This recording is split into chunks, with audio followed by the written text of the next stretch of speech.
Oh, it's a sobering message our pastor gave us tonight, for sure.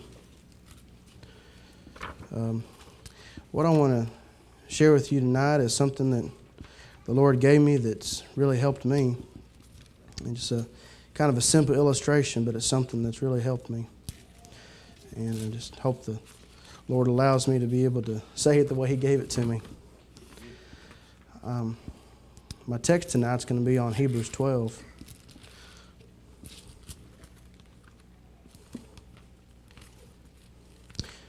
I want to talk tonight about not giving up. We look over Hebrews 12:1. Wherefore, seeing we are also compassed about with so great a cloud of witnesses, let us lay aside every weight and the sin which does so easily beset us, and let us run with patience the race that is set before us.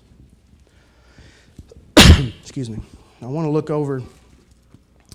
I did a little research, and everybody here's probably heard about the Boston Marathon. It's an annual marathon hosted by several cities in greater Boston and eastern Massachusetts. It's always held on Patriots' Day, the third Monday of April, and it's been going since 1897. So it's a marathon that's been going on for a long time. It's amateur and professional runners from all over the world compete in the Boston Marathon each year, braving the hilly New England terrain and varying weather to take part in the race. The race is approximately 26 miles long. The event attracts 500,000 spectators each year, making it New England's most widely viewed sporting event. The Centennial Boston Marathon in 1996 established a record as the world's largest marathon with 38,708 entrants, 36,748 starters, and 35,868 finishers. And what I want to talk about tonight is the runners that don't finish. You know, on this particular event, 38,708 entered, but 36,748 started. There was actually not 1,960 runners that didn't even start. They entered, they put their name down, but they didn't even start. And there was 880 runners that did not finish. Now, there's a lot of reasons for why they didn't finish, but the few I want to talk about tonight is there's some that they didn't take it serious. Some of them gave up before they even started. And some of them never even planned on finishing. They wanted to enter, but they never planned on finishing. Then there's those who got sick or injured along the way, and they were unable to finish the marathon race because they were injured or got sick. There was those who gave up when they saw their friends giving up. Amen. There were those that did not train properly. They thought they could handle it. They got out there and started running, and next thing they know, it was harder than they thought. So I want to talk about those groups tonight. And if you will, just close your eyes, and I want you to just think about yourself. And I'm going to think about myself being in this race.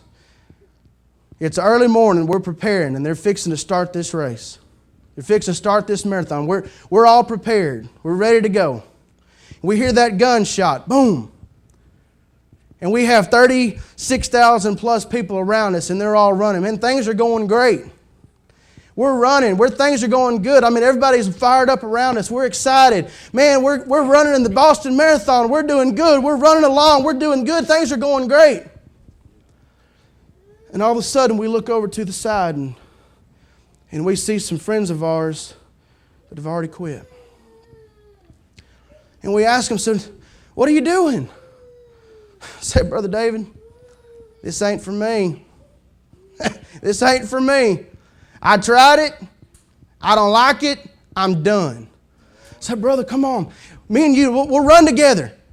Let's just run together. We'll run together. I said, David, you ain't understanding me. I'm done. I give up. It ain't worth it. It's too hot. These hills are too steep. It's just, there's too much. I'm done.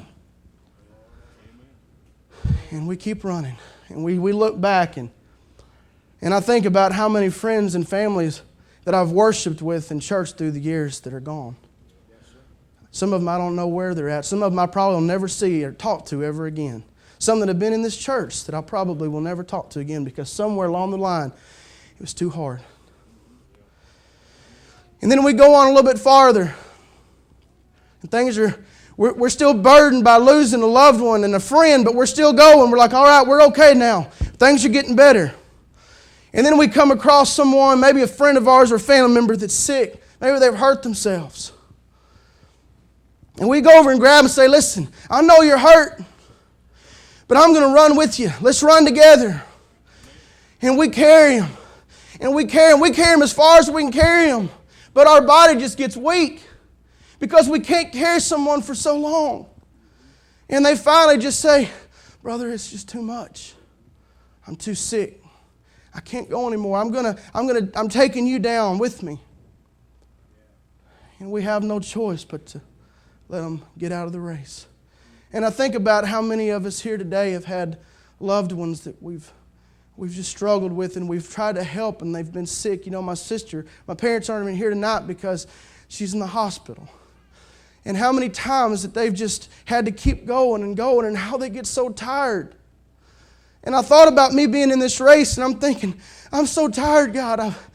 I've got loved ones behind me that I've had to leave and I've just spent so much time helping them and now I'm so tired. I just don't know how I can keep fighting this race. I don't know how I can keep running. But God says, just keep doing it. Amen. We have all these people around us that are watching us too.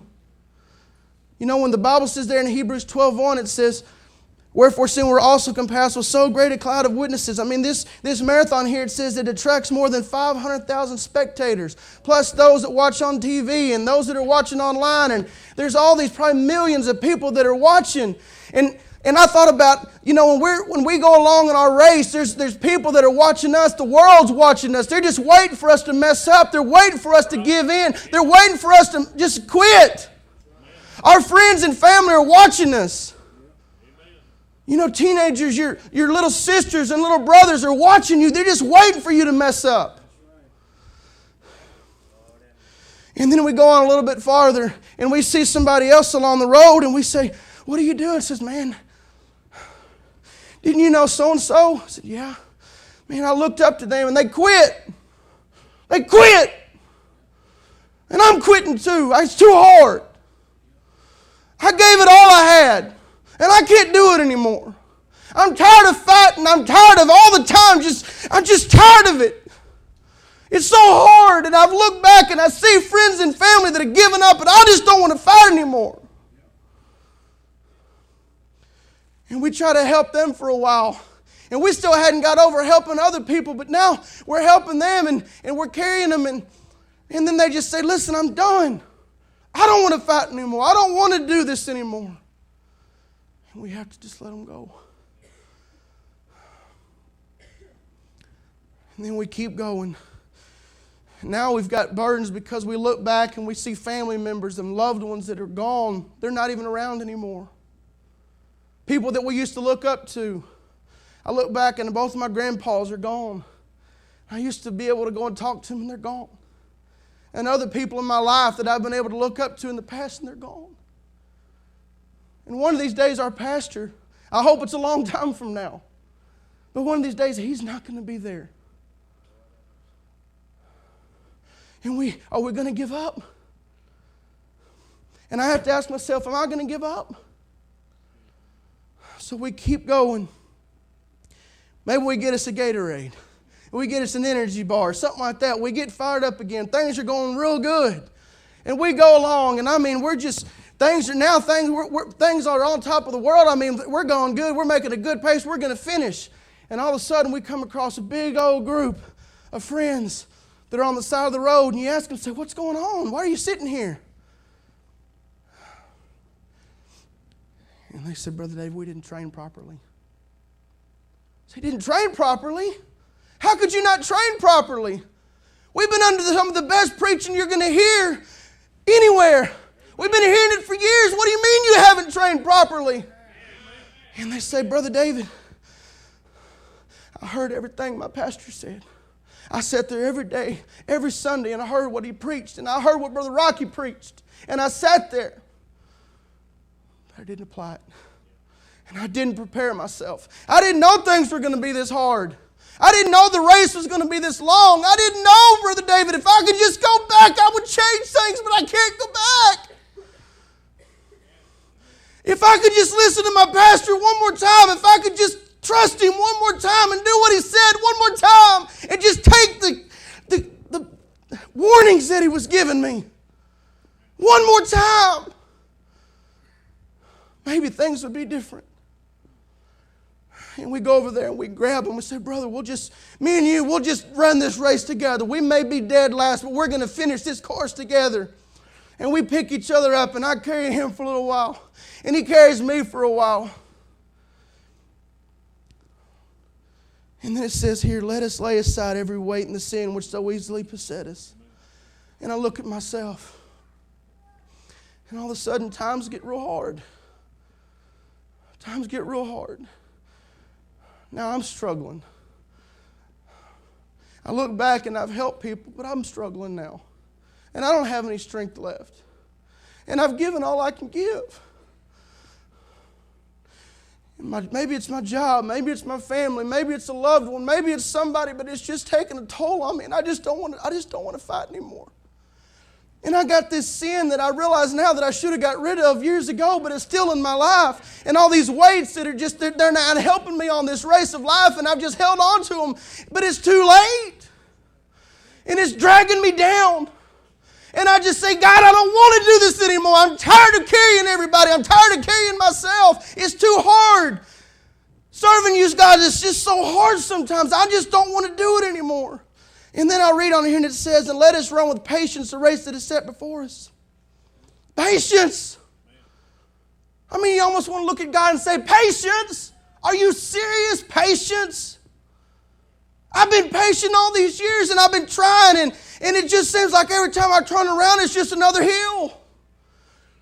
Things are just, it's hot. And every time I take a step, it just hurts. God, how could I have patience in this? And I just get down, and I'm just about to give up. And all of a sudden, I turn around. And I see my wife behind me. And she says, David, I ain't going to let you give up. I've been behind you the whole time. We ain't giving up. And then I go a little farther. And I see my kids coming up behind me. And they said, Daddy, we ain't letting you give up. You taught us not to give up. We ain't giving up.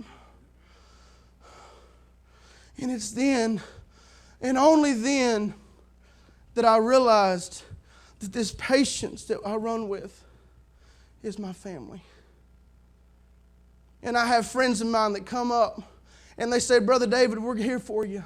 I'm going to help you. We're going to make it through this. We're going to win. We're going to finish this course. We're going to finish this race. I'm here for you. And we keep running. And we keep running. Don't let the burdens of this life get you down.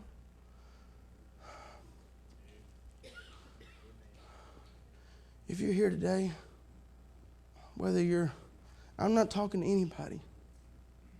Lord, just put this on my heart.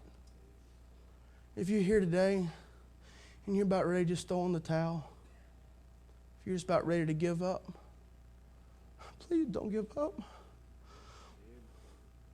Please don't give up. It's the best church you're going to find anywhere. We got the best pastor you can find anywhere. Please don't give up. The devil wants to get us to give up. But I'm pleading with you. I know it's hot. I know there's a bunch of hills. I know that there's stuff in our path that maybe we never understood. And there's going to be harder stuff that's just right up the road from us. But I'm begging you, please don't give up. And don't let me give up.